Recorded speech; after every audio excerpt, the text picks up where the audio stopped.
Hello YouTube, today we will discuss a program called Close-Up Gendai on NH. It featured Japanese migrant workers and their overseas counterparts, highlighting for instance a caregiver in Japan who earns 160,000 yen, studies English, and moves to Australia. Remarkably, his monthly income there was 900,000 yen. It spotlighted how one could make 500,000 yen a month working as a blue-collar worker on a blueberry farm. Finally, they touched on situations such as the devalued yen and the rigidity of numerous industries in Japan. Appropriate wage increases aren't given. Simply put, wages can't be raised because they can't be. It's a chicken and egg problem. If a company raises its prices, it's perceived negatively.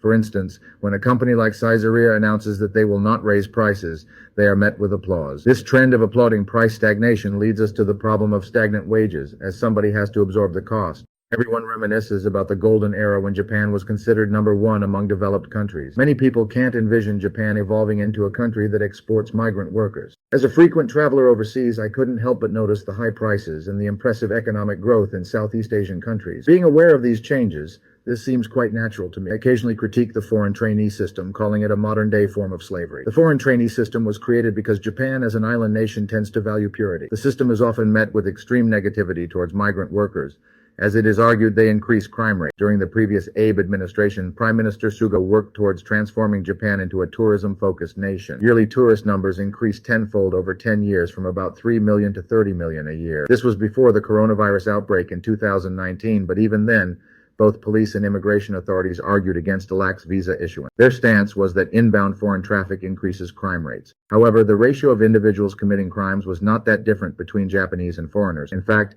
it was reported that many who came to Japan had high incomes and were less prone to committing crimes. This mentality that increase in foreigners correlates with crime rates is a commonly held belief. Immigration policies featuring this island mentality are generally unpopular. Proposing an advanced immigration policy won't win votes in elections, given that this loophole exists, which is made up of interns, making excuses such as they'll return to their home countries in a few years. International students are used in a similar way, in the form of students or foreign trainees. The government knew that they needed immigrant labor, or else they'd face troubles. That's why they employed the foreign trainee system. It was essentially a band-aid solution. Due to sustained deflation, the selling price cannot be reflected, leaving the only option to produce cheaply. And so, I was put into this difficult situation. So, it's inevitable that prices will rise. Many weak-minded people oppose the restart of nuclear power plants concerning electricity prices. As a result, nuclear power plants are restarted and not restarted, affecting power companies that can't their reactors. Electricity prices have doubled or tripled, and fuel prices have also increased.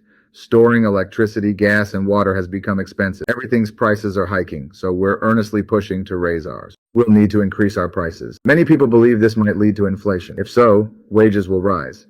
This trend might not last forever, but the aging population and declining birth rate will. So we can't afford to wait. It's a significant issue for Japan. Making use of women, which we call gender equality, is about securing women as workers. By extending the retirement age, we can encourage older people to work. Tackling the declining birth rate is tough, so we have to attract people from abroad, but as I mentioned, Japan is already doing the opposite. Like Australia, people migrate to countries with higher prices. I think it'll be quite challenging to stop this trend. Wages in Japan are high, and a caregiver's salary nearing 1 million yen would be incredibly tough in Japan. Japan might have no other option but to escalate mechanization, and will have to adapt to AI and automation. This change would mean no more foreign trainees working at the cash register. The closer you get towards the city center, the more foreign workers you see at supermarket and convenience store cash registers. However, the upside is that, as I have always said, Japan has an incredibly rich natural environment, and it's relatively safe, has a long history and tradition. This has cultivated many fans of Japan. This derives from Japan's natural environment and its history. If we can formulate policies to favor such people, there's still a possibility. For instance, people fond of these aspects are often high earners. So we can establish special zones where the residents are subject to high taxation on stocks, reducing it to nil or a flat rate of 5% or 10%, like in Singapore or Dubai, where it has been reduced to zero. Because of this, the value of these assets is starting to accumulate. Singapore and Dubai, being small countries, lack rich natural environments, history, or traditions. In this sense, Japan is far superior, with a score of 5%. Given this, I believe many individuals would decide to move there. Perhaps we could even eliminate the inheritance tax, because when high earners arrive, prices escalate. These individuals invest throughout, including in infrastructure. We'll be investing in areas like hotel development. Japan is popular for its snow resorts, including those at Nisei High School. The remaining development is concentrated in Okinawa.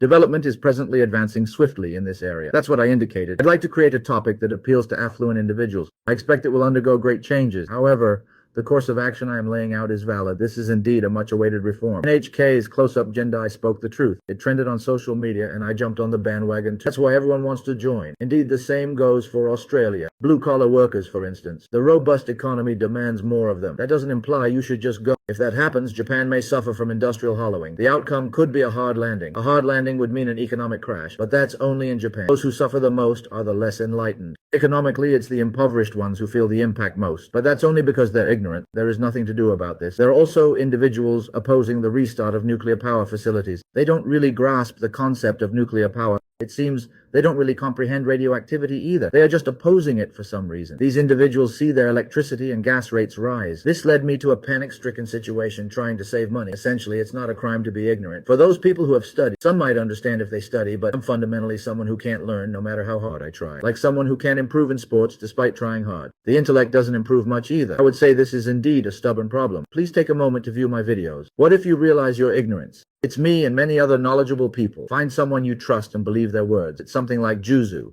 or a kind of folk remedy that I don't quite understand. I don't believe in things like that. Look for people you can trust. I really hope people find them on YouTube and similar platforms. So, I would like to wrap it up here today.